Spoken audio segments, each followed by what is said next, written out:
Damn it.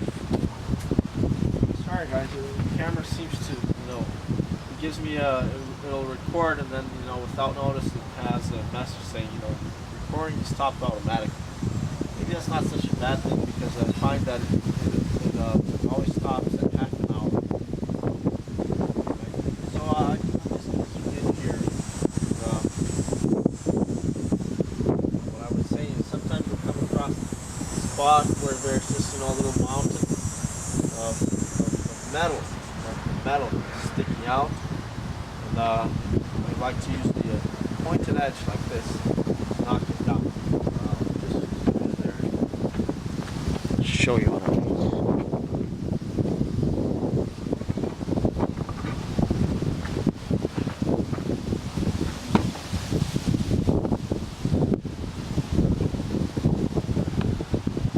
Right there. See, I already put body filler on, but this is a little too high here.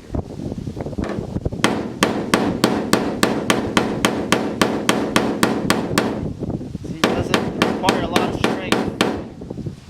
It's only 22 gauge sheet metal. See, that knocked it down. Here's another little piece.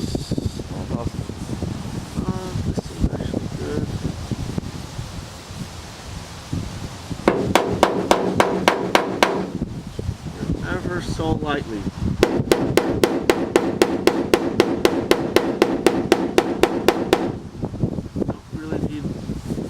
Don't need a lot of force at all.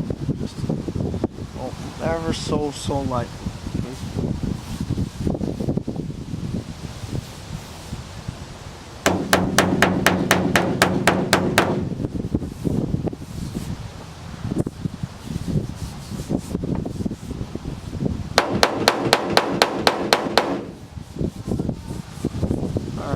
That helps.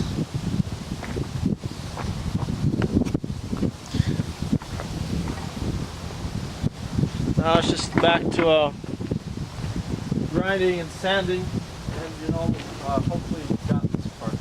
What I was saying is,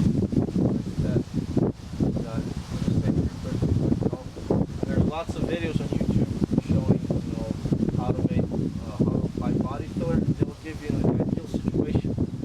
Nice flat piece of metal, right in the very middle there's a thing there, a bowl, right? So just easily get a nice big spatula, apply the body filler there, and you don't need any sanding, hardly any sanding, it's nice and flat on it.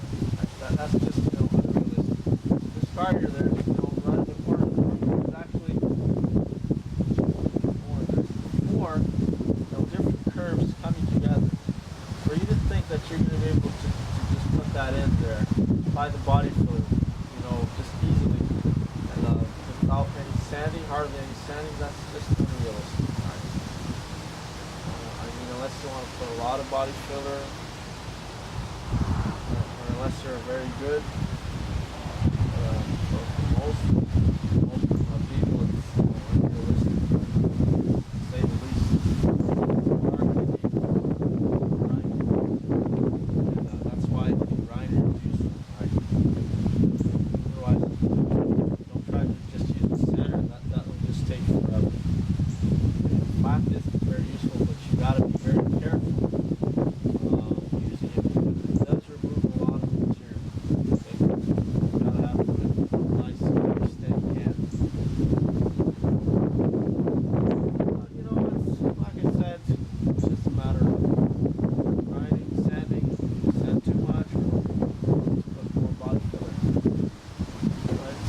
That no big fucking so I believe we're almost finished here, and I think the next video will be priming it. Okay, so I'm not going to record any more grinding and sanding. You guys got the thing.